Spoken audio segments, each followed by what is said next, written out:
All right, so there's just a ton of questions. The low hanging fruit, and I don't see too many people talking about it anymore. But my first question is going to be about yield curve control.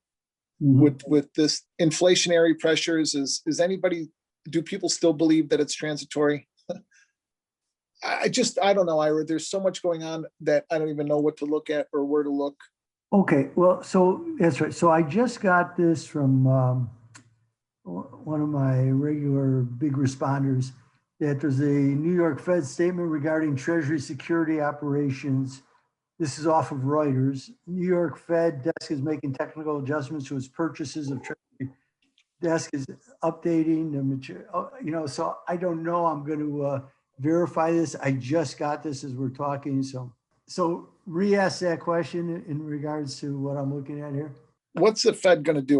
What are they going to do with inflation, yield curve control, interest rates, unwinding balance sheets, strengthening balance sheets?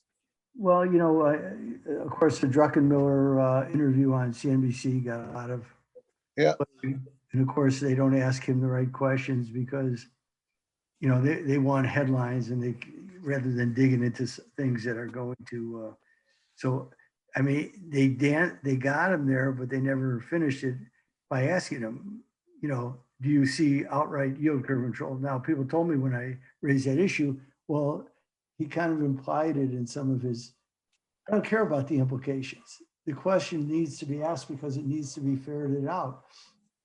And the Druckenmiller, I mean, there was nothing in the Druckenmiller interview that we haven't discussed for months and months and months. Really, nothing. No, there wasn't. He certainly disagrees with the deflationists, and this is an ongoing discussion, and it's gaining more and more power. The Lacey Hunt, David Rosenberg, Gary Schilling, who see deflation wins. And well, you know what? I can't diminish it because I've studied so much of the Austrian school, and so much of it is predicated out of that. So, the amount of debt, but it's how they're going to deal with the debt. And that's where the last podcast I did with FRA and Lacey Hunt, it's been quite a while, we left that discussion right there. What is going to be the response? Now, to simplify it, I put it in the terms of the 37ers.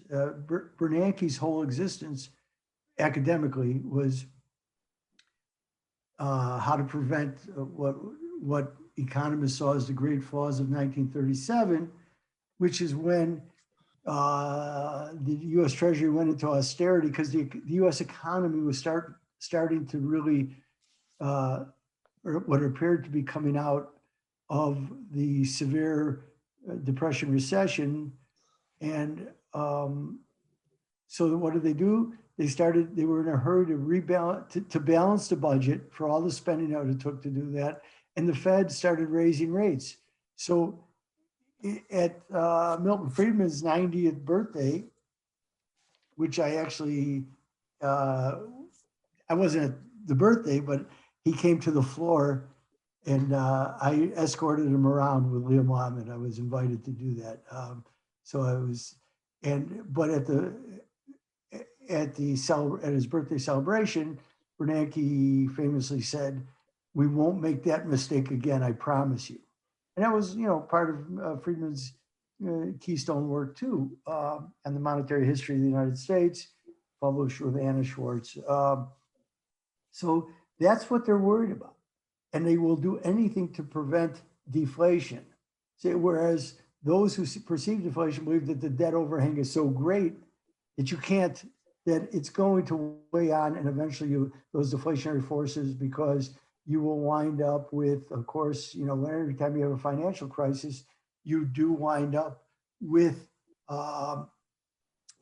deflation, because you get mass liquidation of assets in order for people to be able to either want creditors to collect on their debts, or debtors who have things to say, I'm just going to liquidate and see where this takes me. But it's a bankruptcy process, and it winds up in a very deflationary state.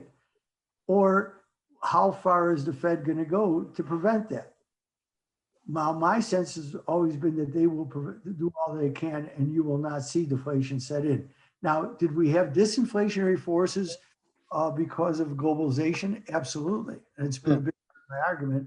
And those have shifted, I think, fairly dramatically now, which has been a big part of me watching the yuan and whatever else we want to discuss, but certainly. All right. So just right there, that makes me think of the run up in commodities, so we've got corn, beans, lumber, lumber, everybody's, you see all the memes all over the place when there's a big load of lumber. Oh, look, that's a modern day millionaire. Shit cracks me up. Right. That was But Patrick Rooney asked this question a week or so ago. How does the Fed justify holding back on rate hikes in the face of real commodity inflation? Well, how do they? I think that, wait. The justification is in the word transitory. Yes. So they're going to be very slow and proceed very cautiously because they believe a lot of these are choke points. Meaning that you have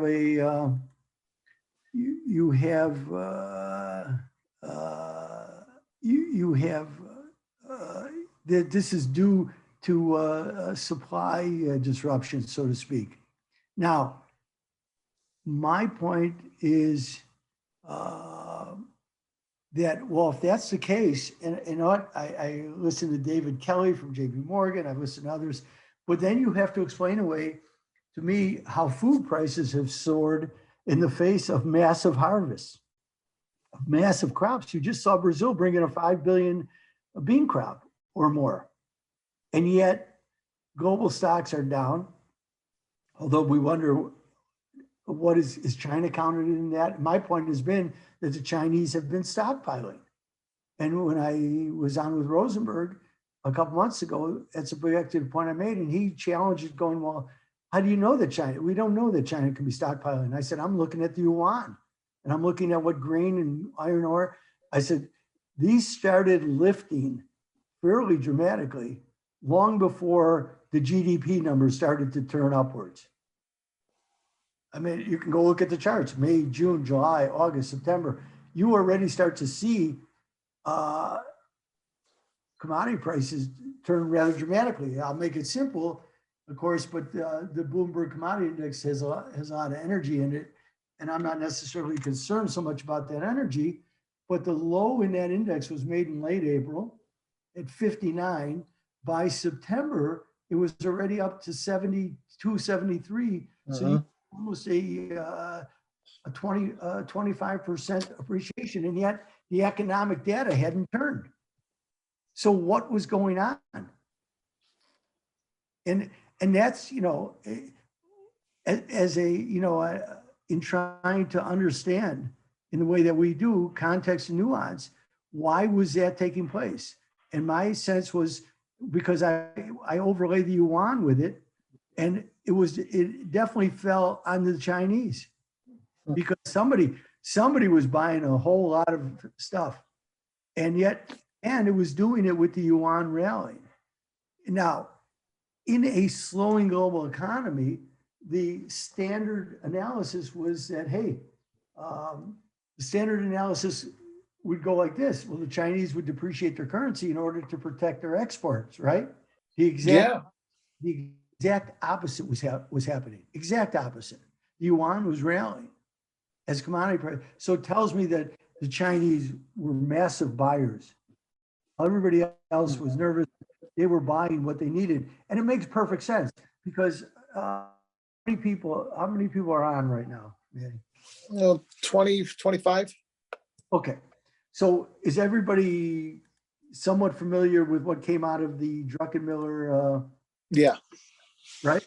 Yes. So what did Druckenmiller say? Back in April, in March, April, May, when the bond market was getting trashed, even as we were going into a threat of a massive deflation, right? And liquidation, what did the Fed? The Fed started buying bonds because they were worried about the bond market. But Druckenmiller makes this comment going, hey, let me see, I have it here. Druck says the case, he says foreigners selling led to the massive drop in bonds. Okay, right? That's what he said. And I'm not going to disagree with it, but if they were selling bonds, then what the Chinese said to me is, hey, they said, you know, we have all these treasuries. We hear what you're saying. You're concerned about the strength of the dollar, which they were because of the emerging markets impact. And we talked about that in real time. I'm not, Yeah. You can go back and read the, you know, the archives of the Bible. I mean, that was discussed. You can go back to our archives with you if you have them. We discussed now, not necessarily the bonds, but the threat of deflation. But even, and again, it bothers me to do this, but unfortunately, in the world we live in, I have to do it. So you blow your own horn a little bit on this. And that's that, hey, I said that the Fed, 2 weeks before they did it, would have to open up swap lines all over the place to prevent a dollar rally that the world couldn't take, because that would set the deflationary forces in play because of the huge amount of dollar denominated debt in the private sectors of the emerging markets. That was the real fear. And lo and behold, what did the Fed do? They opened up the swap lines, which I applauded. You needed to do that because that's the role as the dollar of the reserve currency. You are now the world's banker, whether you want to admit it or not. And I said, that was their third mandate. And that still holds. Now, also, I said they should cut rates immediately, 50 basis points. Rosenberg said, no, what would it do for you? It wouldn't do you anything. I said, it'll send a signal about what you're willing to do. And they did that too. So those were two things, and they got out ahead of it. But Druck's point was that the foreigners sold a lot of bonds. Well, the Chinese, I believe, said, look, we know you're trying to sustain inflation by your own admittance. Why am I going to hold these shitty assets yielding me nothing? So they sold bonds and they started buying a lot of assets, and in this case, raw materials, which are assets. And if you can warehouse them, fine. And they were buying them at fire sale prices when everybody was liquidating everything. A beautiful move. And again, we got outwitted. Copper prices started lifting, steel prices started lifting, while the world was in a throes of one shutdown after another. So that's what I took from Druck. And he, you know, of course, they didn't pursue it, but that's what they were doing. And let's say that the Chinese sold 300 billion. Okay, these are all conjecture, hypothetical. That's 10% of their holdings. Well, 10% of their holdings in bonds is really insignificant. But that type of money going into raw material assets is very significant. And somebody was buying, and the yuan was appreciating, double positive. And again, if you're trying to enrich your middle class, then the old model of what China's trying to do, which is just be a mercantilist exporting nation, changes, because now you're going to shift to domestic consumption. Now, here's an advertisement. I am scheduled to do, I think on June 3rd, a podcast with one of my favorites. I've never talked to him, but I've read a lot of what he said, Michael Pettis. So I'm looking forward to that. Richard Bernoulli has arranged it, and I just got it yesterday. But, that's great. But that sets this all in motion. All right. And I still think it's playing out. Now everybody's jumping on it. Oh, inflationary, you know. I don't know. I'm not going to get into that inflation deflation argument right now, because you know what? I don't want it to disrupt my trading. Okay. I don't. Other things, and I have a pretty good view here. And you know, when I was in Judd's room, which I picked up some time because, you know, as we canceled, and Andrew Perry and I got in, and I said, look, I'm not backing off. The algos make and force on a day-to-day hour a pivot on all assets, because that's what they're looking at. And that sets everything up. And you saw it when the market, first of all, you saw it on Friday with the unemployment number, last Friday with the unemployment, right? Weak numbers. The 30-year bonds had a quick rally as the shorts panicked. And then what happened? The market started to attack the 30. Why? It could. If we know that the Fed is staying within within 5 years, whether they openly admit it or not, but I can see the duration of the holdings. That's, you can see. So we've already talked about that, is 80% of the Fed balance sheet is, I believe, at 5 years or less. So I know where they're not buying. So that's where the market attacks. And that's where Druckenmiller and Kovner, and I don't know that they're selling it, but that's the mindset of that trading group. So you get the momentum and they keep pushing at it. So as I've said over and over, the Fed's in a war that they don't even want to acknowledge, but there is a war. What about, there's a bunch of, God almighty, there's so many different things we can talk about. I only said that, who asked that question? Because that's what we were talking to. Pat Rooney from TT.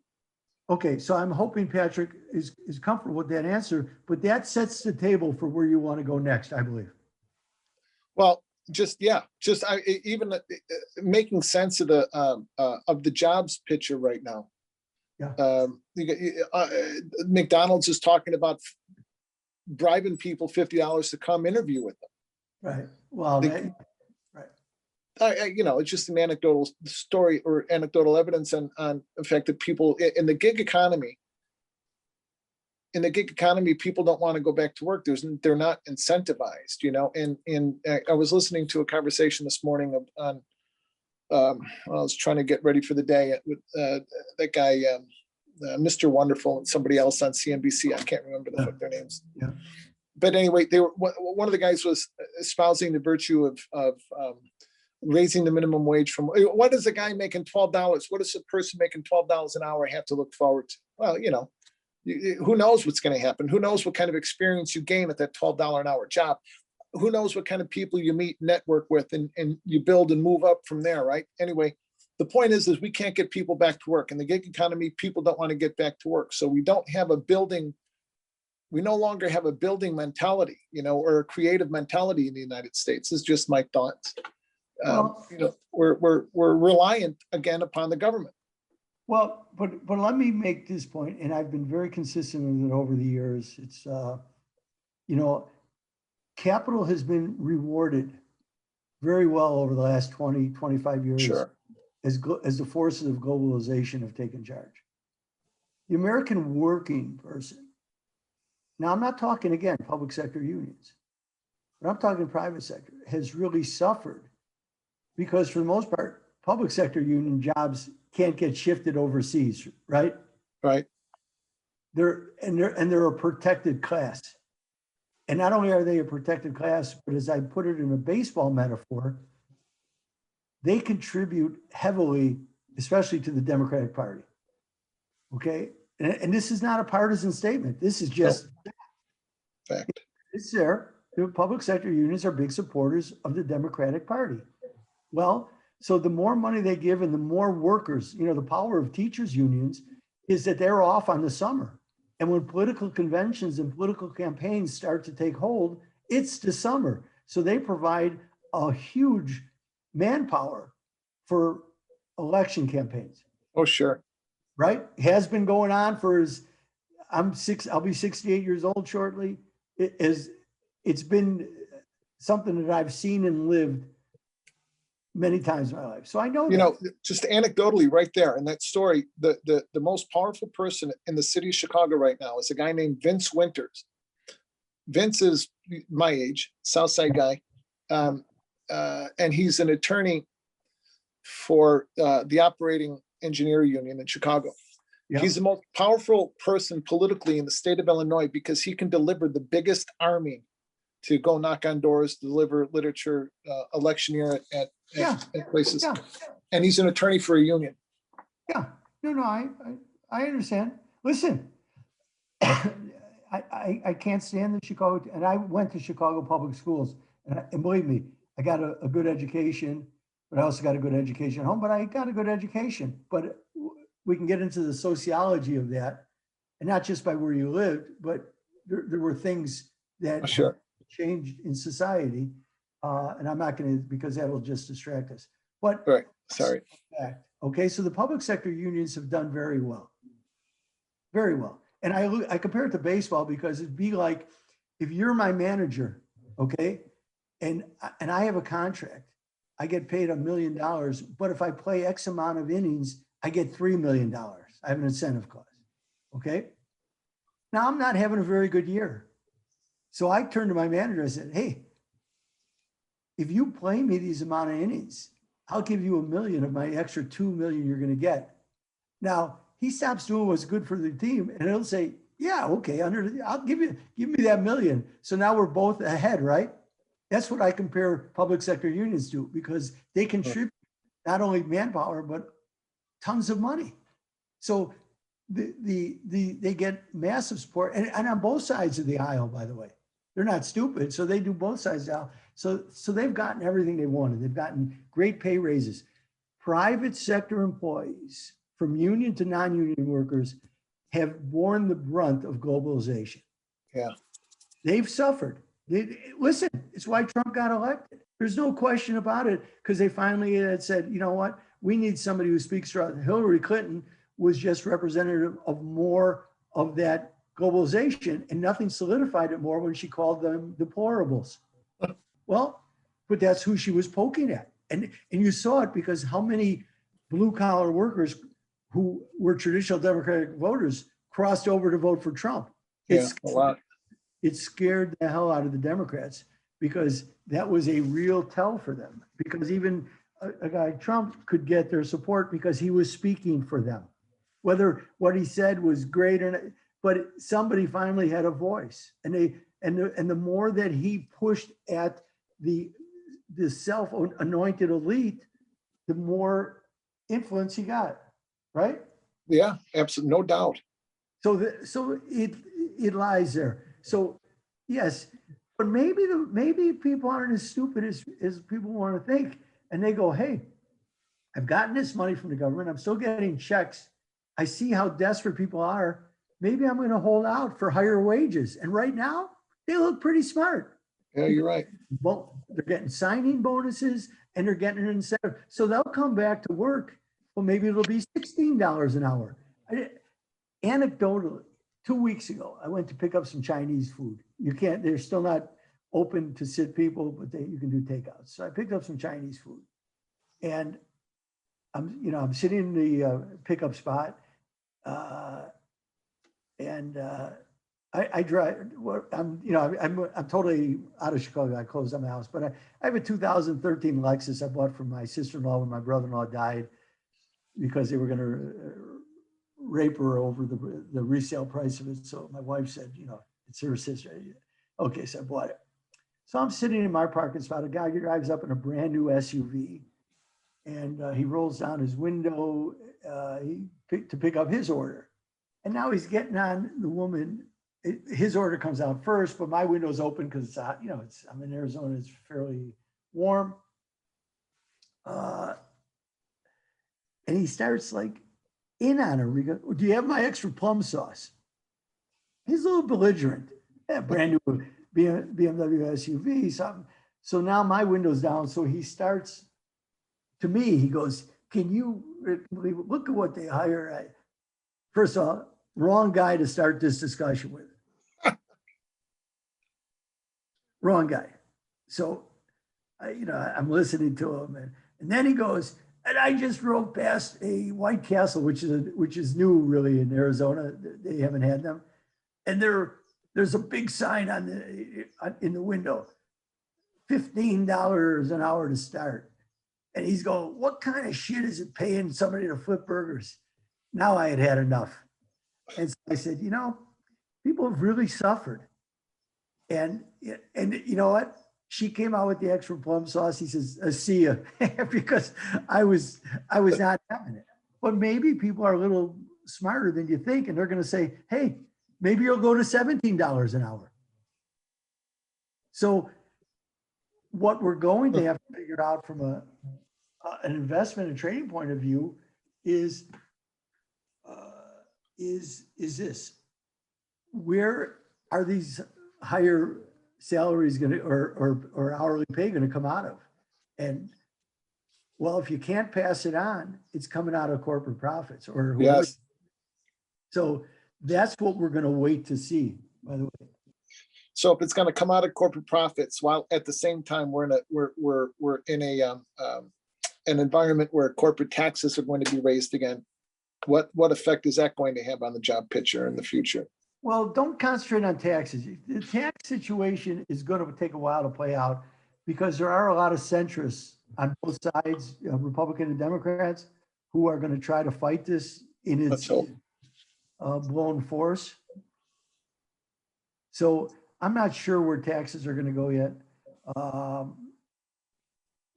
We'll see. I can't make that, but I do know that in the near term, if wages really go up, and these aren't because of organized unionization, this is because the market is pushing for it.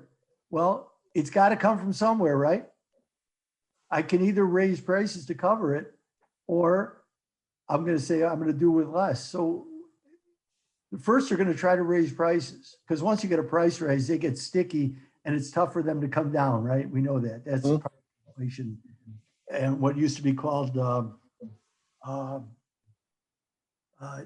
demand. God, I have to.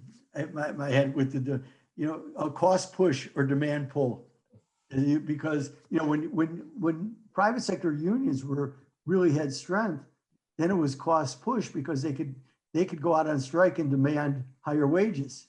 It's a long time since we've seen that in this country. Yes, we've seen public sector unions, but private sector unions have not done very well. Look at what just took place down in Alabama with Walmart. So, what happened in Alabama? Well, Walmart, the SEIU, I think that's who it was trying to organize the workers. I'm sorry, not at Walmart, Amazon. Oh, yeah, okay. And they lost badly in that election. Geez, I know I've missed a lot these last few weeks, but I thought, holy cow, what did I miss with Walmart? Yeah, no, it wasn't Walmart. I apologize. It wasn't Walmart. So yes, again, many things afoot here, so to speak. Many things afoot, and where we'll come now. Right now, the equity market is only focused on the availability of money and negative interest rate, real interest, right? That's driving force. We can't escape from it. But we're also, and I'll go back to Patrick Rooney, which is we have never seen, and I mean this, that the 30-year runs the market. Very unusual, but with, as I keep writing in the blog, but with interest rates pinned at the zero lower bound, the algos have decided that the 10 and 30s are the dominant factor in the interest rate game. So that's where we sit. And that too, and we see when the algorithm, but my whole thing is I wait for the algorithms to break down because they're not built on really any fundamental. They're built on pricing action. And when they find correlations between prices, now I don't know whether it's, I'll give you your Latin back from your days as De La Salle, right? Mm-hmm. Post-Proctor hoc, which is the law of self-fulfilling prophecy. Mm-hmm. So do the algos create reality or they respond to it? Or, it's a question that we'll deal with, but we wait for those relationships to break down for real profitable opportunities. And listen, Andrew Perry and I put out on Tuesday morning, we had a conversation, or it was Tuesday morning, Wednesday, whatever, that to be long the DAX and short the SPOOs. Actually, pretty good trade. I screwed that one up, but I screwed it up and I could still make pretty good money. But it was a very good trade. And that was yesterday was really crazy because the European banks were closed for holiday. So on Wednesday night, Thursday morning, you saw some really crazy action in the DAX. Very interesting. Okay, we are really at an interesting juncture here as far as I'm concerned.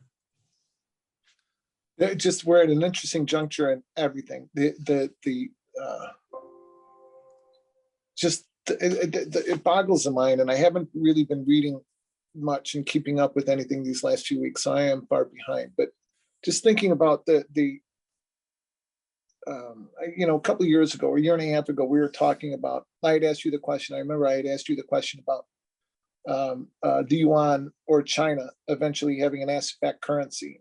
Judd called me a gold bug and, made fun out of me. But now with the I guess starting with the Shanghai gold fix, going into the new Shanghai oil contract a year or so ago that we spoke about, now into the digital currency age, does it look to you like the Chinese digital currency is going to be somewhat asset backed in some way?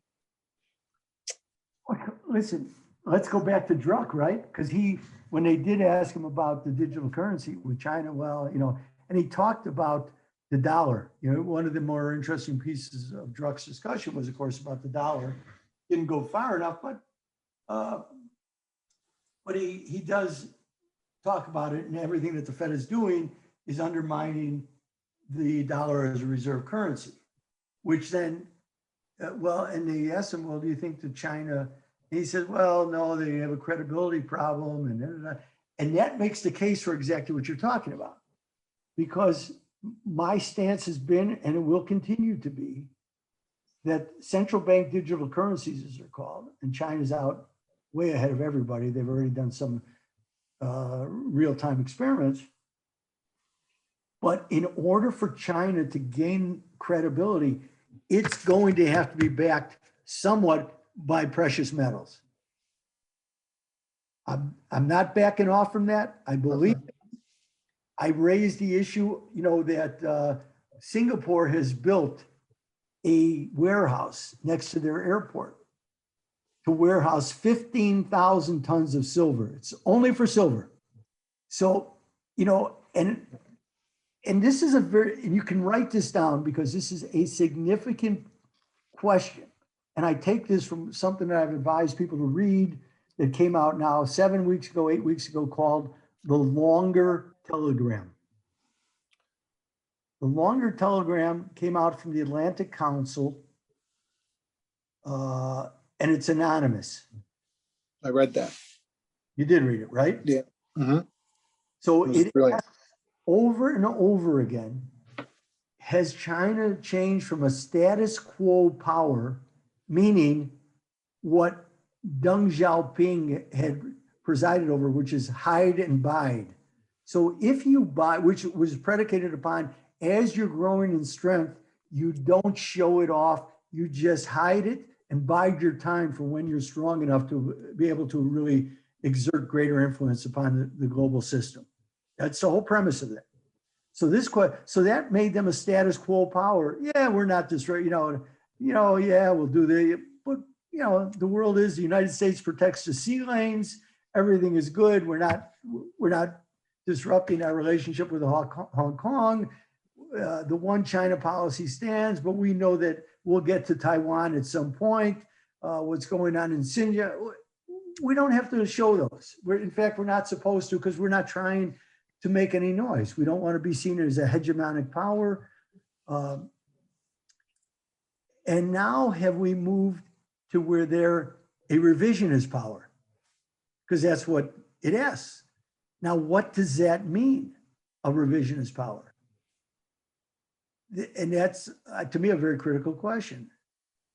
Or are they going to become a revolutionary power?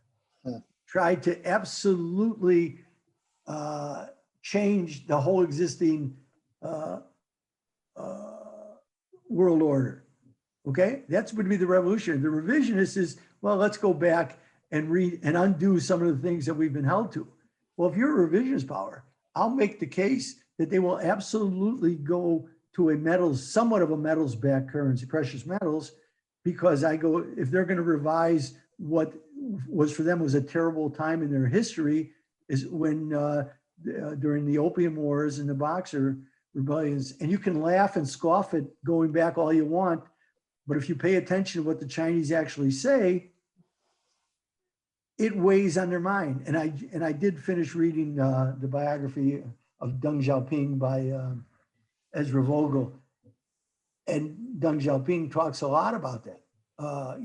So when the Brits went to an opium war with the Chinese, it was based on the fact that they were forcing the importation and creating addictive Chinese in order to debase the currency, because the Chinese were having to pay silver, which was the Chinese currency was a silver-backed currency, and it was bleeding out, and it really led to an economic disruption of China, because China was running, okay, get this, prior to the opium, was running massive surpluses with Europe, because the Chinese had silk and porcelain, they had a lot of things that a growing, wealthier Europe wanted. So, sounds familiar? It does to me. So that's what I pay attention. So if I accept the revisionist part, how are they going to revise it? And if China actually went and did that, and I view China really more as a disruptor now. It wants to disrupt the status quo world order, not in a revolutionary fashion, but just to disrupt. And it would disrupt developed world if China went to somewhat of a precious metal back. Now, I don't know what the ratio would be, but the Chinese yuan would gain immediate credibility if it had a precious metal backing to it, especially in a fiat world where all the central banks run wild doing really stupid things, right? Right. So it won't take much. And that's my premise. Am I right? I don't know. Am I trading it? It's conjecture, but I only bring it forth because I'm going to be watching for certain things that may tell me that I begin to be right. So I know I'm answering your question. Will it be? Oh my gosh, yeah. Maybe, but don't forget, that was Keynes's view too, when he established what he called the bank core. Now we truly are all Keynesian now. Well, I don't know. We're a mix. Well, I'm a mix as a thinker. Where we're at now, I don't know that I would label it necessarily as Keynesian per se, because there are things that Keynes would vehemently disagree with, which is why my view is a blend of Marx, the Austrian school, and Keynes, because there were things that Keynes was absolutely right on. I think Keynes has been the most prostituted theorist ever, because as soon as Richard Nixon, when he took us off the gold standard, he said we're all Keynesians now. He viewed it as because he was a whore, and he was probably more liberal than any president we've seen in that regard. That hey, I can open up the spending spigots and spend freely, because that's what he meant. We're all Keynesians now, and that was going into the '72 campaign. He wanted that. In order to overcome the effects of social unrest in America, he wanted the economy running as hot could be. Oh, it's been a while since we talked. All right, so that brings me back to the job situation and infrastructure, the new human, whatever that means, the human infrastructure thing, Bill. So we had talked, just real quick, we had talked before about having these shovel-ready, all around the country, shovel-ready projects. But we didn't have the workforce. The question was always, where are we going to get the workers? Okay, with COVID, we had the workforce. Sure. Do we have the workforce now? Well, that's a very good question. But here, Richard Clarida gave a speech this week. Powell, at his press conference, yet again, talked about that the real rate of unemployment is 10%. Right. As a specification for keeping the pedal to the metal, right? Right. Now, either Powell is a liar or a what's the word for that? He's like Draghi, where he just keeps playing a 3-card Monte game. And Richard Clarida had the real unemployment rate down to 8.8% this week in his speech. But last week, he talked also about 10% real unemployment. Well, if that's the case, then that's the answer, unless these people are lying.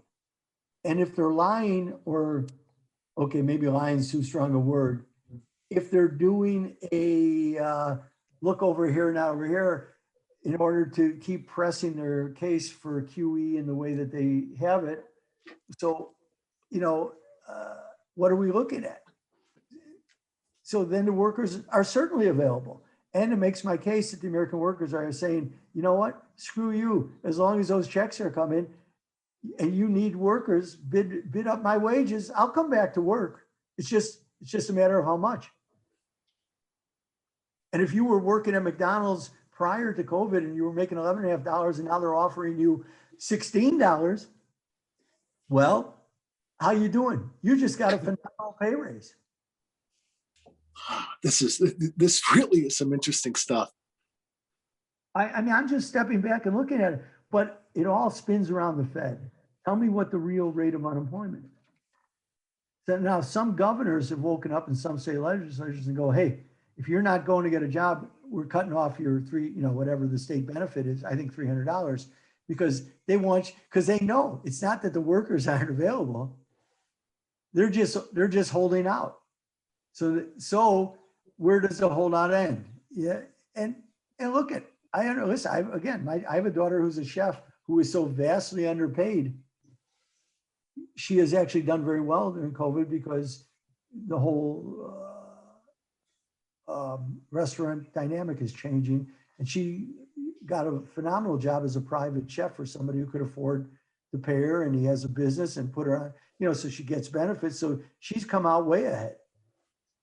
But right now, if she hadn't had a job where she was pressing to make $18 an hour, I guarantee you she could probably get, with her experience, probably be at 25 or 30 anyway, which is, as far as I'm concerned, about right, because she was, as I used to tell her, the most underpaid person in America based on ability and a resume, but that's the way the business was built. So there's going to be some changes. Is America going to want to pay to eat out if they really have to pay workers?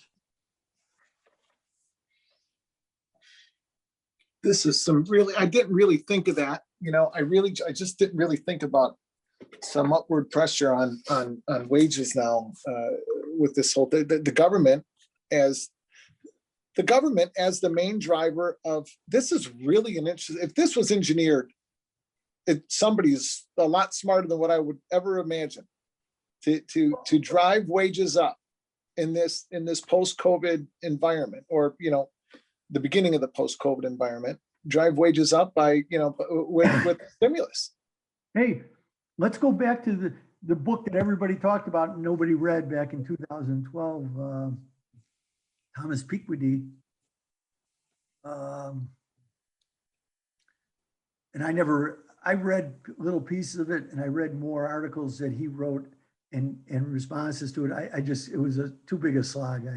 I'll slog through books, but what his came down to was that R was greater than G, right? Right. Return on capital, that's what it was. R is greater than G, so you can set it up as a formula, and meaning that the return on capital was greater than growth. So therefore, of course, you were getting huge wealth disparity because people who owned assets were returning a far greater reward than the workers,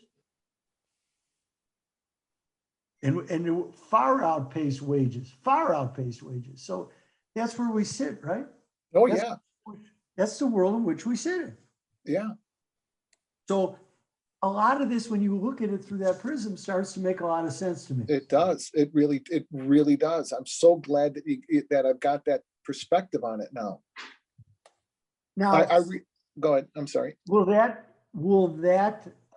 generate an inflationary spiral? A lot of people like Rosenberg and Schilling, they say no, because the debt overhang, and this is the Austrian school of thought, and there's a lot of credibility to it, that the debt overhang is so great, and that when rates start to rise, that there will be a lot of liquidation, because there'll have to be companies that are holding on, because things will change and you'll wind up back into a disinflation, if not deflationary spiral. My response is, and even Lacey Hunt will say that, because if the Fed just monetizes all that debt, which by the way, we saw a taste of it last year when the Fed stepped in even though they didn't really buy corporate bonds, it was infinitesimal what they bought. They jawboned it. So they feel pretty good about that. I don't blame them. Because again, just like Europe, they got away like what Draghi used to do. We didn't know how much he was really doing. The fact that he would just voice it would send people running to the hills, so to speak. So that's what we saw. But the interesting thing is that the Fed immediately went there. They immediately went there. So if I was a bondholder, and Druckenmiller was so bearish the bonds, so he's also in disagreement with Lacey Hunt because he thinks that the Fed has done all this and that the Fed is bearing its responsibility. And one thing we know about the Fed, they'll only admit that they're wrong. Like with the pivot in the last quarter of 2018, when they started tapping the brakes too hard, right? Then they panicked. Yeah. We haven't seen that the other way. In fact, they're busy every day calling this transitory and choke points. But you better goddamn well tell me why food prices are so high. Because that doesn't fit your convenience scenario. No, and rising. Yeah, and wages, and if people, but people are also carrying a lot of debt, so the two schools, we are going to come to an inflection point. We're not there yet.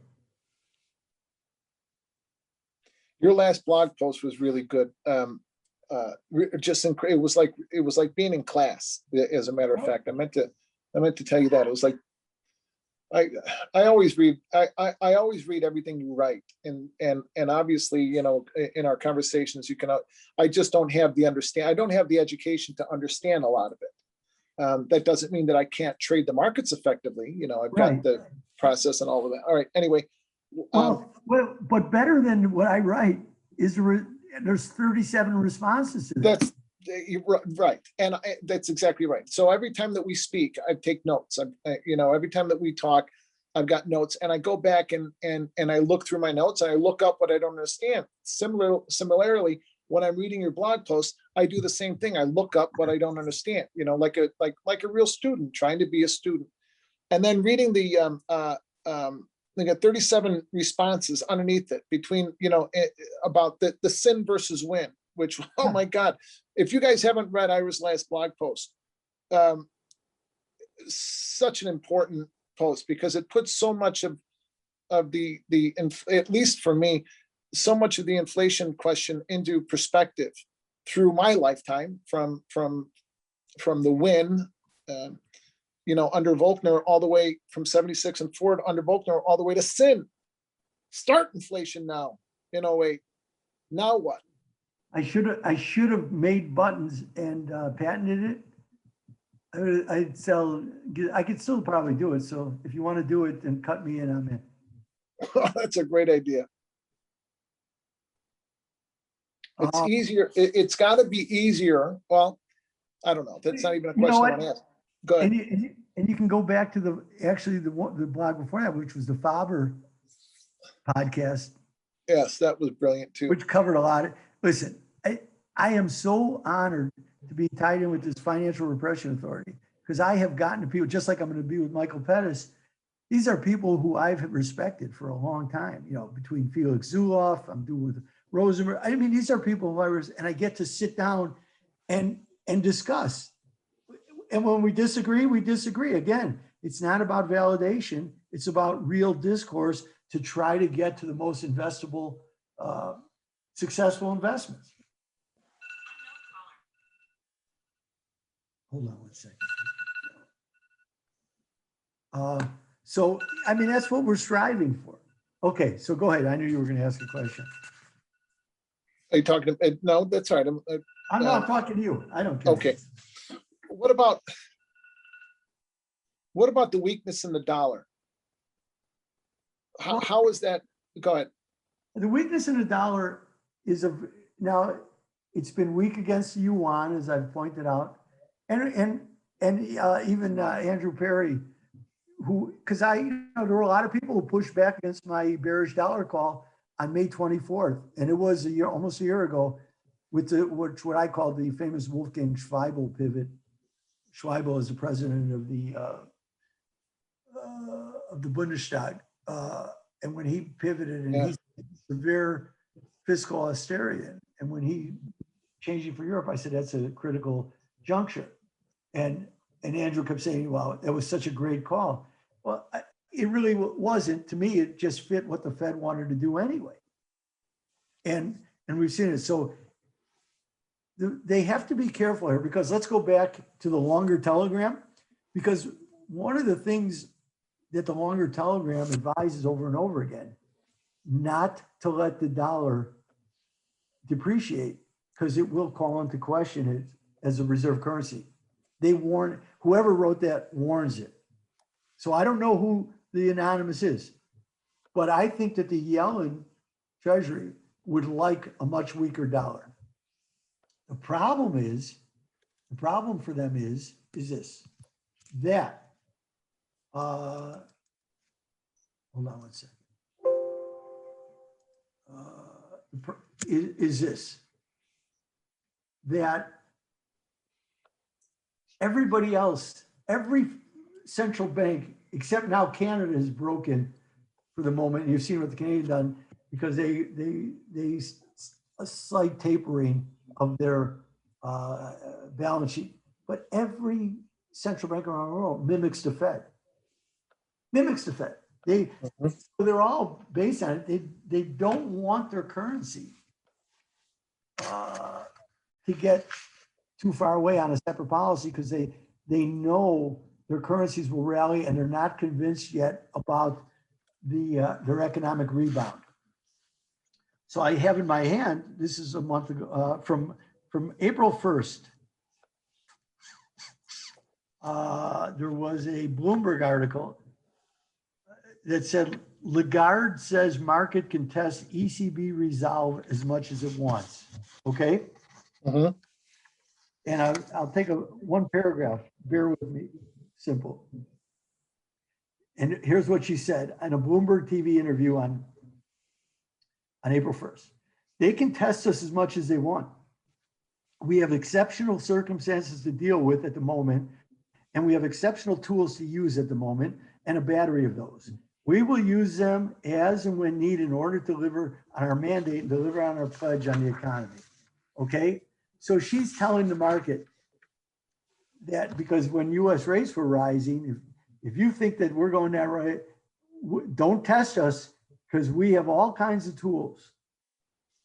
So also in that article, the Bloomberg article, there's this: many have expressed concern about the consequences of a loose monetary policy.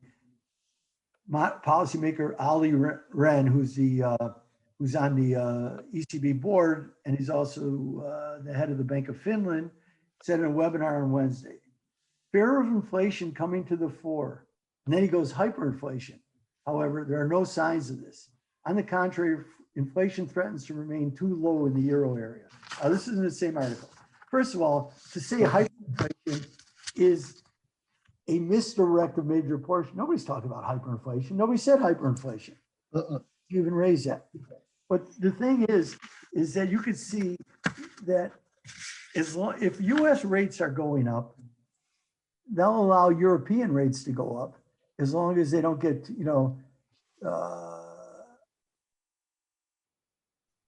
as long as the spread stays fairly constant. And you could see that. Why? Because French rates are actually positive. So where the French 10-year not long ago was negative 20 basis points, it's now positive 16. That's a 36. And this is over the period that Lagarde said this, and yet they're not showing up in that. They're just continuing the policy as is. There's nothing special, even as rates rise. The Bund has gone from negative 45 to negative 10 yesterday. So that's 35. So they've all, those rates are going up, but they're doing it as US bonds have also moved. And so the currencies are still, even though the euro is at 121, or where's it actually at right now? Let me head back there for a minute. Yeah, we're at 121.35 right now. So nothing dramatic. And the spreads are really, to me, the yen has gotten away with murder, because the yen is weak And I really don't understand it because they're the ones who really have less price increases. So real yields in Japan are improving, where I would argue that the other countries are not necessarily so. But Japanese investors are still chasing nominal yields, and their ability to flood money around the world is still pretty great. If you don't understand that, ask and I'll explain it. But that's what goes on. So again, everybody's kind of tied here. The new Bank of New Zealand, the Bank of Australia, they're all watching their currencies. And as long as everything stays within the present range, I don't think anybody gets excited. But I do think that Yellen and company would like a weaker dollar. Okay. It would fit, even though import prices would rise, they're not worried about that. They would like to reestablish some American preponderance in what Trump was trying to do, trying to reestablish some American exports. I think it's a flawed policy, but I also think hers is based on, too, looking at the emerging markets and the huge amount of dollar debt that still exists out there. A weaker dollar helps the entire world right now. A stronger dollar does not help the world, only because of the huge amount of dollar debt that exists around the world. And I think she's very aware of that. And she's willing to allow a weaker dollar. Willing. I think she would love it, by the way. What effect would the weaker dollar have if we had a weaker dollar? What if further dollar weakness? What effect would it have on I don't know if I can tie this together, but after your conversation with Faber, you had a blog post about SWIFT and the sanctions placed on Russia, Iran, half the other world. And SWIFT, if I'm understanding the SWIFT system correctly, is what keeps us, the world's reserve currency is the fact that the world uses SWIFT. And now that there's alternatives, Russia's building a SWIFT alternative. China's got one. The chip system or SIP system. Yeah, well, SWIFT is nothing more than electronic mechanism that says, hey, send money here, send money, but it's dollar based. Right. I've never been a fan of sanctions. I understand the world is a nasty, shitty place. I understand that. There's a lot of stuff that goes on, and you need, without military confrontation, you need to be able to exert some pressures to try to get behavior out of certain actors that you would like. That's what it is. Yes. Okay. And in that piece, I raised the issue, which jumps out the pages at me towards the end of Deng Xiaoping's biography, because he talks about it after Tiananmen Square. Now, I can run down and put on a T-shirt right now that I had 200 made in June of 1989, right after Kevin McCarthy and I, on the floor of the exchange, we were giving them out. We had 200 T-shirts made, which on the front is a picture, that famous picture of the student, lone student facing a Chinese tank in Tiananmen Square. It's a famous picture. You can go pull it up. I remember, yeah. And I have that because we made T-shirts, gave them away. And on the back, it said in Chinese characters, somebody made it for us, "You cannot massacre an idea." And it's translated in English. And it was supporting Tiananmen Square. So Tiananmen Square, for me and every libertarian-oriented person in the world, was a terrible, terrible event. And Deng Xiaoping talked about it. And even he would acknowledge it was a necessary thing because they didn't want the vast amount of disorder to spread throughout China. So, from a sitting member of the Communist, well, he was leading China at the time, and the Communist Party, which was under threat, was not going to allow it. So they, of course, engaged in severe political repression. But he said, so what was the response? The U.S. through James Baker and, don't forget, it was the Bush administration, was in the White House, the first Bush, who was very knowledgeable about China, and it was Scowcroft. Scowcroft, and they put in sanctions on the Chinese. And the Chinese were really, and he said they were painful. But the initial outcome was that the focus came off internally, domestically, came off of the Chinese party because the citizens of China saw it as a direct assault upon China, and the rise of nationalism helped bail out the Communist Party and all the negative fallout from Tiananmen. Okay, think about that for a minute. Then, in November of 1990, after, I believe it was in August 1990 that Iraq seizes or invades Kuwait, and then the UN, moves, the United States moves at the UN to try to build that coalition. And they have to go to the UN because they want to do it on that basis and not be just a unilateral act by the United States. So, but unfortunately, Russia and China have veto power as permanent members of the Security Council, right? So Deng negotiates an easing of the sanction in order to get China to sign on and okay a multi-nation response to the invasion of Kuwait. So they use the sanctions as a bargaining tool to get what they wanted and regain their stature. So it just makes the case, be careful with sanctions.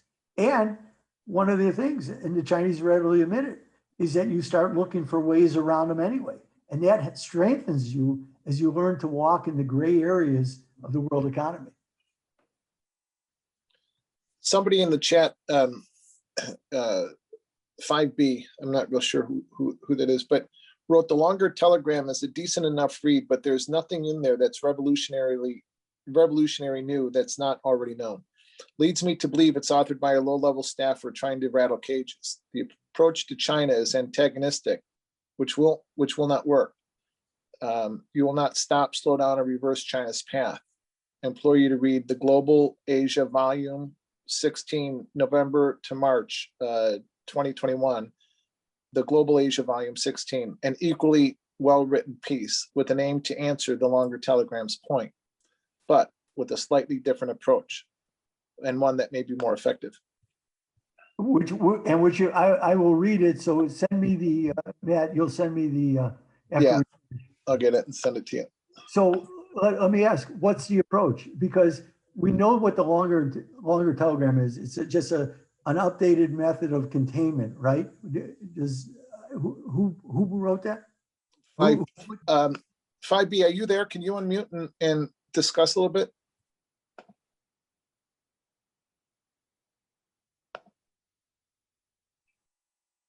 I can see him being in here, is showing his name in here, but anyway, 5B did.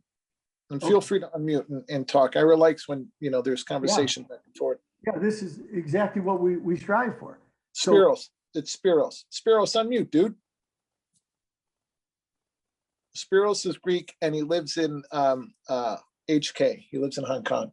Oh, beautiful. He's absolutely the person so Spiro, so if not containment, what is the opposing, because I just view the longer telegram as an updated, well, let's contain them and use allies to do it. But I don't believe in that, by the way. I'm not proposing that. I think it's a terrible strategy. Mm-hmm. I am much more in the camp of the Thucydides trap. I think you make way for rising powers. I think when you try to halt and prevent the rise, that you wind up in a much more probable military confrontation, which no sane person would even begin to think about. I await your response. Who did Sparrow believe wrote that? A low-level staffer, he thought. Okay. Just looking to rattle cages. Okay. listen, I don't know, so I can't disagree with that. But I'd be kind of, being that where it came from, I'd be surprised if it was too low a level staff. I got news for you, as arrogant as they can be, and they can be very arrogant because most of them come from certain universities and they want to show you how smart they are at any one time. Yeah. It's the same thing as going to Capitol Hill when you discuss, and I've done that many times, to discuss with aides about certain things. So, and they're, it took me a while to learn how the game was. But once I learned it, I would just walk out laughing because they were all way out over their skis, but they wanted to show you how intelligent they were. Yeah, in that vein, I always loved when on the trading floor, when guys would come from, hey, I just got I got my seat. My dad bought me my seat after I finished B school at, University of Chicago Business School. Here we go. Oh, where are you from? Lake Forest? University of Chicago.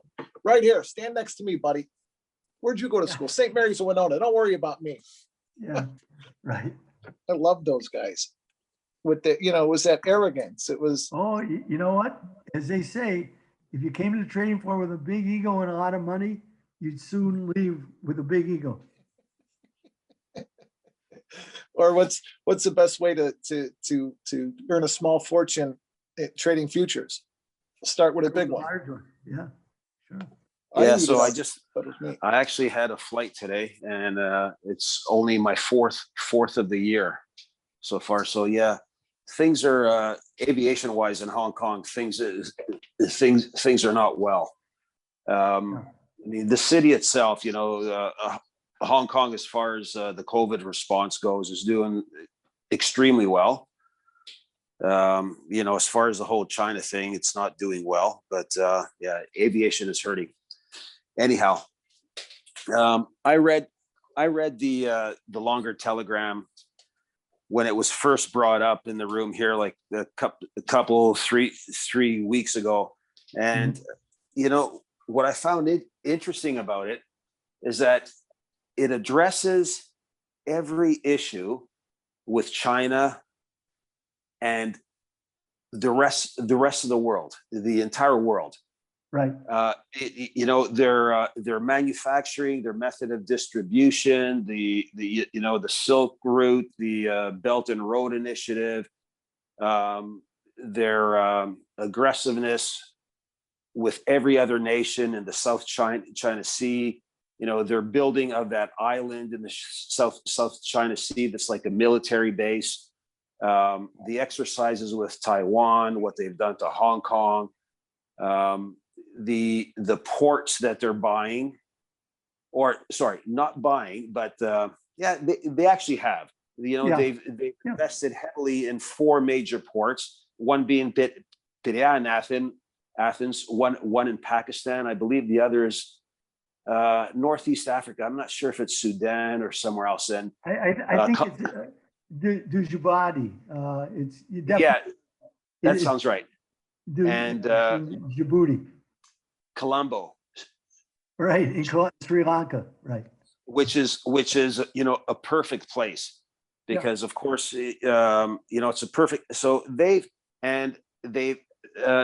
northern wise they have I'm not sure if it's Hamburg into Germany that has the waterway, and they import through the north, into Germany. And Hamburg is right. It's a huge port. Right. And every other means possible.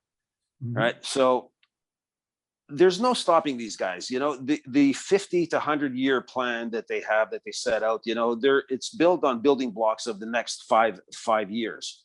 Mm-hmm. So to get to that 50, 100 thing, it's like the next 5 years, the next 5 years, the next five years.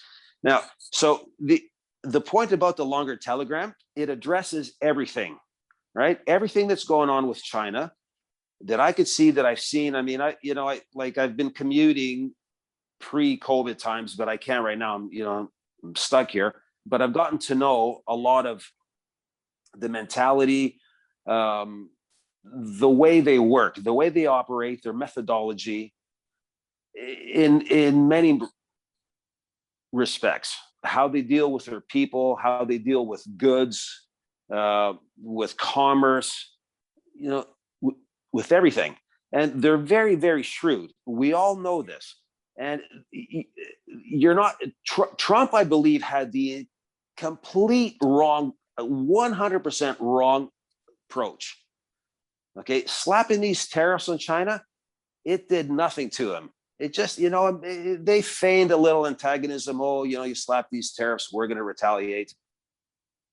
You know, but I believe this piece in, you know, you should just read it. It's got a little softer edge, right? It addresses all the issues that the longer telegram brings up, you know, but they say, we have to do this, we have to stop them, we have to curtail them, we have to do this, we have to do this, you know, we got to cut them off here. Well, you're not going to do it.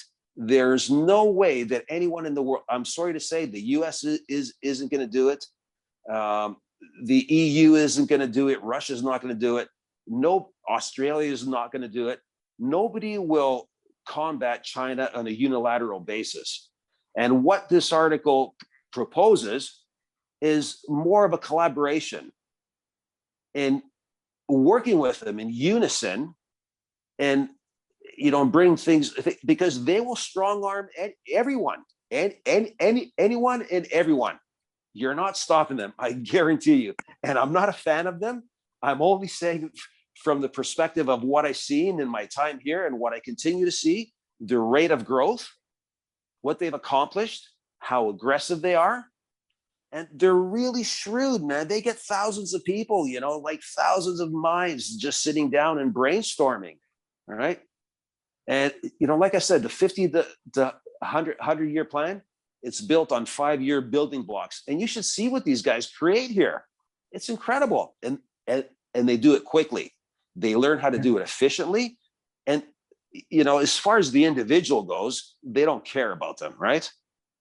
It's about the, you know, the collective, right? The greater scope, right? They don't care about a single person or a group of people or 100,000 or 1 million or 5 million, right? Just a number. It's just a number. Right. Yeah. It's you know, and people are tools that they use and abuse. But so I found this Global Asia magazine, I guess. I think it's published quarterly. And I just happened to read this when it caught my attention. And, you know, oddly enough, I read it as soon as I had read the longer telegram that you spoke about. And I thought, you know what? And I'm pretty sure it's an Australian. I think it's an Australian author. Mm-hmm. And I thought, you know what? Like, this guy's onto something, you know, because he talks about collaborations because Australia is a hugely important trading partner, you know, and for us in North America, we tend to forget about Australia, right? You know, because they're the other end of the world. But Australia is very, very important as a Western ally and a very strong ally in this region. Because if anyone, like the Japanese, can't do it alone, but you know, we need help from the Japanese, and of course, you know, they're in sort of constant battle with them over islands and this and that, and they can't do it alone. Australia can't do it alone. New Zealand is part of it as well, but New Zealand isn't that strong, of course, right? And you know, the other countries, Singapore, they're sort of on their own, right? Hong Kong is done. Hong Kong will never be what it was. They're going to melt it into this greater Bay Area thing with Shenzhen, and there's going to be, you know, there's 30 million people here in South, you know, in the, you know, in the fragrant harbor. There's now probably 25, 30 million people, and China will be very careful and cautious. You know, during 2019, during the riots of the summer, they had 60,000 troops just on the other side of the border here on the bridge in Shenzhen.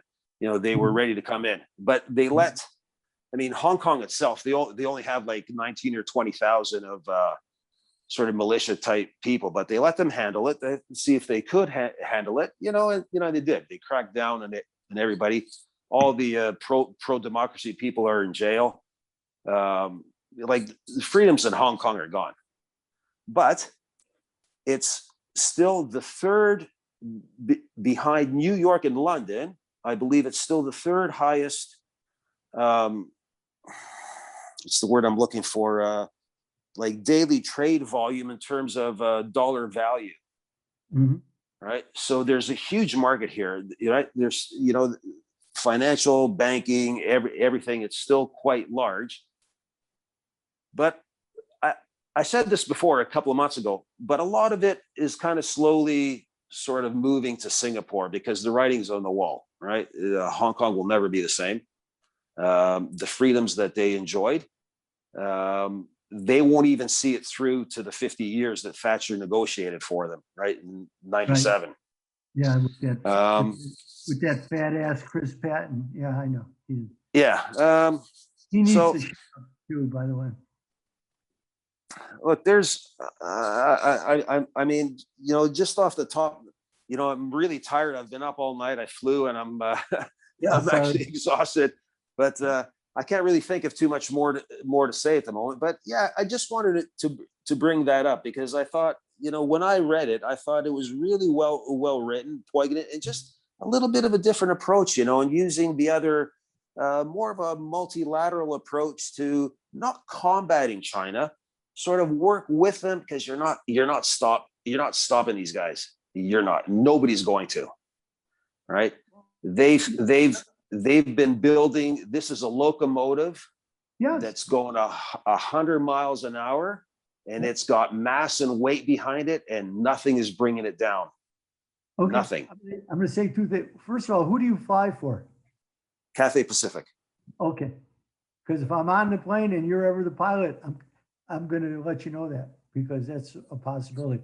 Number two, what you say about Japan is right. In fact, there was an article in Foreign Affairs, I think on April 24th, you know, on their daily one, not in the main one, written actually by my son, who's a Japan expert, and talking about that, slow down, you're not really pulling China and Japan apart, that they're so tied together. And that Japan is just not going to follow the US blindly here. So that's making the case of what you're saying. And number three, I always advise people to read Graham Allison, who writes about the Thucydides trap and the need for rising for the status quo powers to make room for rising powers. Otherwise, and you know Thucydides, between the history of Athens and Sparta. Oh yes, yeah, for right? Sure. And that's where absolutely Graham Allison to me is the supreme political science in America. He gets, you know, he's not as red. That's a great point, Ira. Yes. Huh? I said I think that's a great point, and you know, and I agree with that 100%. You know, it's a right. You know, because if you're not going to confront them, you know, my stance has been, and I've criticized others, you're not going to a thermonuclear war over Taiwan. That was decided in 1971 when Kissinger and Nixon, when Kissinger went and met with Zhou Enlai, and it's just not going to happen. You'd be out of your friggin' mind. It's a problem with some of these quote unquote red lines that exist. And when they were busy making noise about supporting the Taiwanese, and then of course the White House walked it back, you know, there's a lot of bravado, and the walk back is on page 6, as we say, where the bravado is on page 1, because that's the headline. But they walked it back. There's no way that's going to happen. And tension in the Taiwan Straits has been going on for sure since the 1950s, because you know, the Chinese would launch artillery shell. They couldn't reach them, but they would actually launch them against the little islands in the Taiwan Straits, Quemoy and Matsu. Just you know, and they still, of course, view Taiwan as a renegade province, and whenever the Chinese use the phrase "it's an internal affair," they're warning the world to stay far away from this. You do not want to jump into this rabbit hole. And Taiwan, Hong Kong, as you rightfully point out, and this goes into, again, the concept of what Deng Xiaoping pushed, which was hide and bide, which is hide your growing strength and bide your time. Xi Yeah. seems to think that that time has come, and he's pushing on some of the buttons to find out just how strong China is perceived to be in the world. Where he goes with it, we don't know, but he thinks that China's in a much more dynamic and strength place than they were, and it may be time to exert some of that. And as you rightly talked about, Cyril, that Belt and Road Initiative, and of course, Obama was going to punish anybody who joined the Asian Infrastructure Investment Bank, the AIIB, but the Brits jumped. The Brits were really, really intelligent here. Of course, those Brexit, those who are anti-Brexit, forget about it. But the Brits joined that immediately, and when the United States threatened them, they didn't back down. They said, "Oh, we got to be part of this," and that actually plays to Britain's role that they're trying to reestablish around the world anyway. Because if Europe cuts them off, there's a whole big world out there that they can maneuver around, devoid of European regulations. So this is also a long game, just like China plays the long game. You know what? We go from quarter to quarter here, but that's been my point about rising yuan with rising commodity prices. There's no question that China is busy stockpiling. Now that's not an act of war. I guarantee you, Ira, I guarantee you, they have stockpiled commodities, every commodity, right? From be it energy, every type of energy, every type of soft good, iron, steel, from every corner of the globe. You know that China is actually leading right now in the latest nuclear fusion reactors. Right, I actually forget what they're called because I'm so tired right now. I'm not sure if they're a third generation or something, but they have, and they've developed the technology themselves. They're the breeder reactors, yes, and they're also way ahead of us in quantum computing, by the way. Now, I've had that explained to me by people who are really, really intelligent. I'm not. I know so little about technology. I only understand it in my global macro designs. I can't tell you. I do know because I've had the great opportunity of sitting with a guy who's 99, 100 years old in the last year and a half when I met him, and he was he ran Argonne Laboratory in the western suburbs of Chicago for 40 years. He's a nuclear scientist who's now working on, he just got his 5th patent. The guy's 99 years old. He just, 3 weeks ago, because I talked to him, I was worried about him. I hadn't heard from him. Dieter Gruen, he's well known. And I met him by happenstance, but he was interested in what I do. And I'm certainly interested in what he did, nuclear. The guy worked on the original atom bomb at Oak Ridge. So yes, he's an unbelievable source, but I've learned a lot about solar energy, and his patents work on using graphene instead of silicone, because silicone only gets you a 22% conversion of sunlight into energy, where he believes, and his work shows, that graphene takes you to 50% conversion. And you know what that means for the world? That's huge. Right. I also think that India could play. India's will be a major role in this,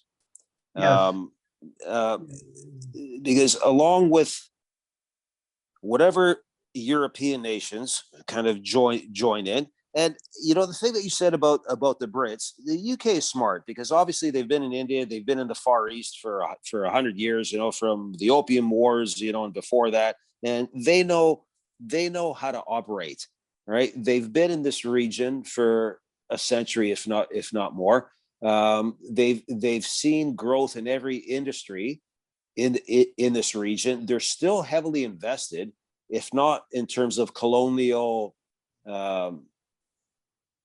dominance, in the region. They still have financial interests and huge, you know, at that, not just minor, right? So the Brits have always been here. There may not be a flag flying, but there's money here, and their influence is here, and they won't give up. They won't go. I'm not sure what the word I'm looking for is, like sort of anti-China against everyone. It's going to take a collaboration. And, you know, and again, it's not to combat them, to battle, to just to coexist, for everyone to harmoniously grow, you know, and exist together. You know, and I happen to think that India is a huge market, and we have a huge market here with India ourselves. You know, people, goods, textiles, all kinds of things, right? And, you know, again, it can be a huge part of a solution-based equation. You know what? Yes, you're right. And you know what? And the kids are still educated at Cambridge and Oxford and other British universities. So, you know what? The part of the problem, and I'm not making a statement about Brexit. The European Union is a philosophical construct from the elites, the established Davos elites, who are looking to create an alternative to the US. It's French driven. It goes back to de Gaulle, and Macron is the perfect person. I can take this apart 1,000 different ways. It doesn't matter. That's not my case. But when people, you know, like people like Lloyd Blankfein, you know what, Jamie Dimon, these are just status quo idiots. As far and I love Jamie Dimon as a banker. I have followed wherever Jamie Dimon has gone. I bought the stock and have done very well because I think he's a good banker. Yeah, I bet. Yeah. But don't preach to me about global macro, okay, and about outcomes, because analysis is static. All the analysis that was done about Britain, and even John Authors from Bloomberg, who used to be at the FT, came out this week and said, you got to get over this, and we got to get beyond the negative Brexit. But they wanted to, the party line was to say, oh, the outcomes are going to all be negative. That's a static analysis. That assumes that Britain is just going to stand still. I don't believe it. And what Britain has an advantage of is a cheap currency that makes them much more competitive than a lot of other places, especially relative to their production capabilities or their intellectual, their property rights there. So you bring up a lot of great points. I know you're going to go to bed. It is great talking with you. This fills in so much. Likewise. You know, I actually just wanted to bring up one other point that I think this is something I've been following for years, only because the personal effect it has on me. But, you know, people talk about currency crosses, right? Mm-hmm. So the US dollar is pegged to the Hong Kong dollar, to the yuan. What's not pegged is the Canadian dollar. And it's the Hong Kong dollar to the Canadian dollar rate over the last year has gone ballistic. Last year, it was at like this time last year, March or April of last year, it was at a multi-year low. And this month, it's at a multi-year high. And I just wanted to bring that up. I don't know. Basically, I know the Canadian dollar has obviously appreciated in value against the US, but I don't know how to interpret that. But if it means anything to you. Yeah, I trade a lot. I'm long a lot of Canada and have been, especially once they went to that tapering. So I said, okay, they're breaking away a little bit. But when you saw that weakness, it was a lot due to energy prices, because again, the algos tie Canada to the energy markets. You could watch and see. Absolutely. Right. And that's exactly when it happened, when oil tanked and it bottomed out last March. Yeah. So I actually have bought a lot of cash Canada and put it on deposit just because I wanted to hold on to a long position, because I think that the algos do things and overplay everything. That's what our advantage is if you're patient. Mm-hmm. Be patient. So they pushed it and pushed it and pushed it. Yeah, the energy markets were in absolute disarray. And yes, the the oil in Alberta, especially with the real heavy oil that they convert, that takes a lot of energy to do the conversion to make it more marketable. I think part of it was also when Biden came in, they hit to Canada because he put an end to the pipeline discussion.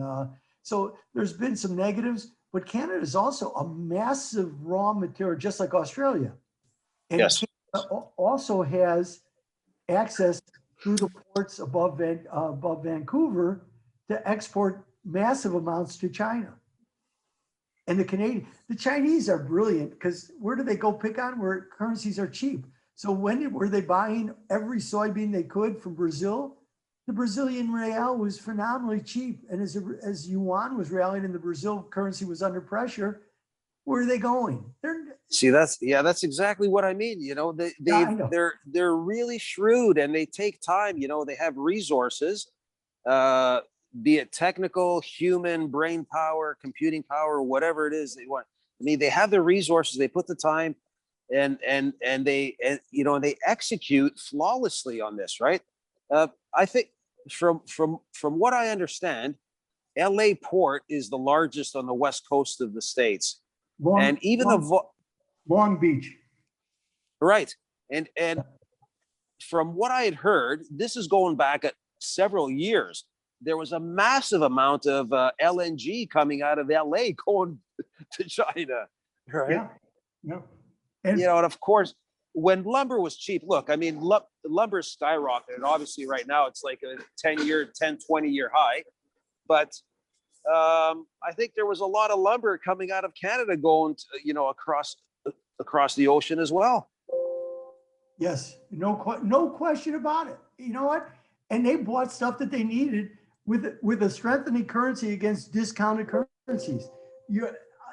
There is method to their madness. And I'll tell you one other thing. I know you want to go, and I got to go too. Oh no, it's okay. I'm up. One of the great things and people don't pay attention to it. But I have another piece here that was written over the summer that, again, I've been trying to get into a blog, but I get so backed up, from Yi Gang, who's the head of the People's Bank of China, the PBOC, promoting greater use of the SDR. And of course, the idiots in this Biden administration, they fall prey to it, because nothing more would China would like, because now that the yuan is part of the SDR basket, so promoting SDRs promotes the use of the yuan, because that's what it's based on. So I love that. Let me see if I can hold on. Let me see if I can find the article. We haven't talked about AIIB in a long time. I haven't thought of it in a while either. Wait, hold on. I have while you're looking there, Ira, I have one point to make, and I find this very interesting. There's a part of sort of like north central China where they started to build cities. If you can just imagine a 3D picture of a graph paper, XY scale, and where the dots meet, that's where they've built cities that are literally vacant. Okay, on the XY axis where they meet, they've built small towns, and the purpose is for them to grow into each other. Yeah. Very, very shrewd. So it's incredible. I've seen it by air, and I can't believe what I see. Yeah, so here's the article. It came out last July 16th. It was published in the FT. And the title of the article was "The IMF Should Turn to Special Drawing Rights in Its COVID-19 Response." So I read it and I laughed about it. I go, sure, because it fits China's scenario. Developed countries could, I'm reading from it, there would be a special allocation of SDRs. That's what they were promoting. And developed countries can, meanwhile, use their SDR allocations to ease domestic financial pressures. It was a brilliant article promoting exactly what the Chinese are trying to accomplish. Yeah. Interesting stuff. Well, Right. it's great talking to you guys. Yeah, great conversation. I hope I didn't babble on like No, it's not great. nonsensically, and I really enjoyed listening to you, Ira. I've learned a lot from you, and I appreciate your input here in the PAX Group room. Okay, well, it is, Sparrow, it is great. And you know what? I appreciate as a pilot, you got what a tough job that is. Where'd you learn to fly? I actually learned in Calgary, Alberta, in 1982. Were you in the Canadian Air Force? No, I wasn't. I was a bush pilot. I took the other route. I was in the bush from 84 to 89. I started in 82 training, and I was in the bush from 84 to 89. And I managed to survive that. There's some great stories in there, Ira. I can only imagine. I can only imagine. Well, my bush years, I should write a book just on my bush years, even for my own sake. The memories I have. Yeah, it was very interesting. Just crazy stuff. Right. I did all kinds of flying, from gold mines to, I was stationed on Indian reserves for periods of time, for months on end. Hunters, trappers, natives, the original Hudson Bay Company stores up north, all kinds of things. Right. You should have bought some gold mines while you were up there. Yeah, I should have. All right. I used to fly the rocks out with the gold. Thank you. You're in what? Well, again, we may not be CNBC, but we get to an awful lot with real. It's interesting stuff. It's look. No doubt. I've said this before, speaking to Matt. Look, I like to trade. I have no idea how to capitalize on what I've seen. I mean, I'm fortunate. I've gotten to see a lot of the world, and I've literally flown the entire globe. I've seen a lot by air, and I've learned a lot. Geopolitical stuff, social. I mean, I like to read on it as well, but I don't know how to capitalize on it. But it's fun. It's fun to talk about things.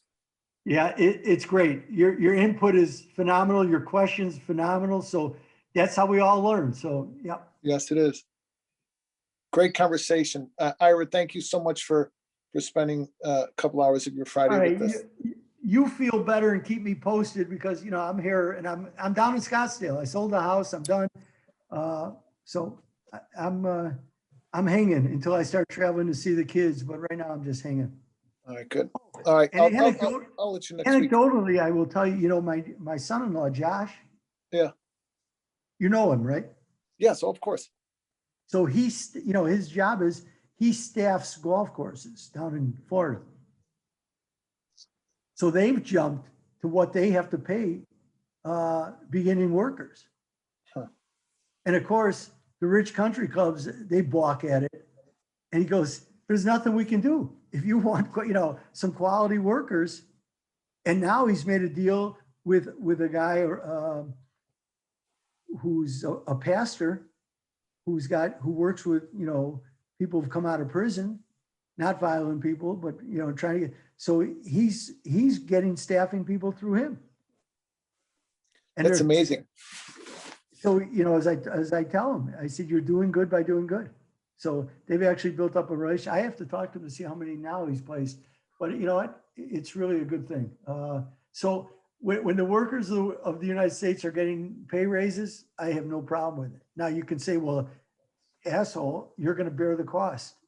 Well, I've done pretty well in the realm of globalization, and I know not everybody can bear the cost, but it's about time that some of these corporations start ponying up and shareholders get less, and, the employees actually get a little bit more. You know what I mean?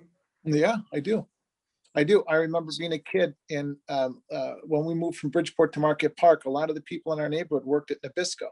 There would be one person that worked on the line at the Nabisco factory, and that one job was able to provide for a home on the south side of Chicago, a decent Catholic educations.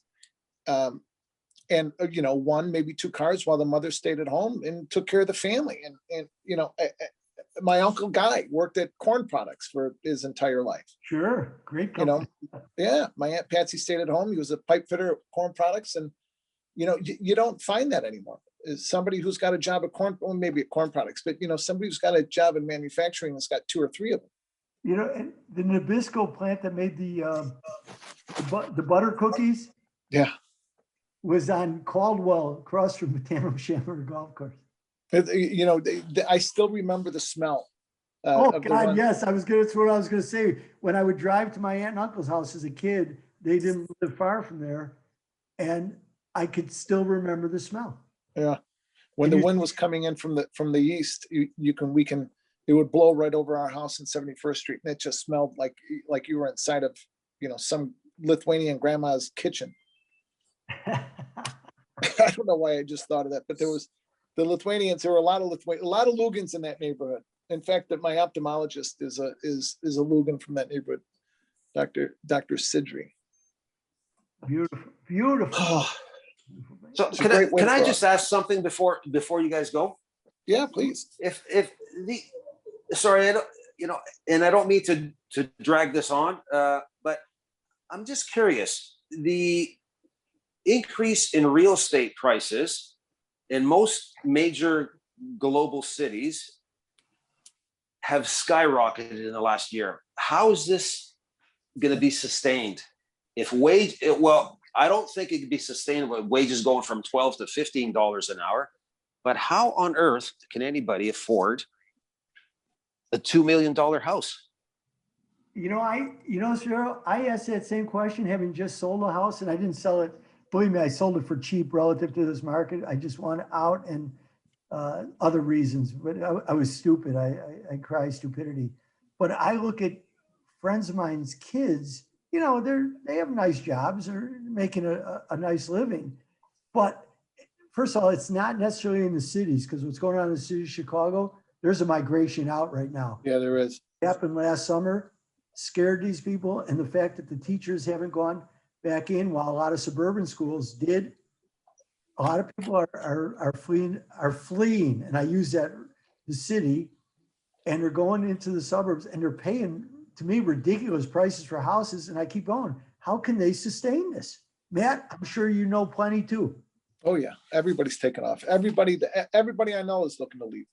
So it's a good question. As long as the banks can keep funding it, and it's probably why the Fed won't back out of the mortgage-backed security market, which they buy $40 billion a month, because they keep interest rates. So the interest rates are a big factor. But right now, a lot of people who are going to buy new homes can't, because builders are tacking on a surcharge because of the lumber and copper price.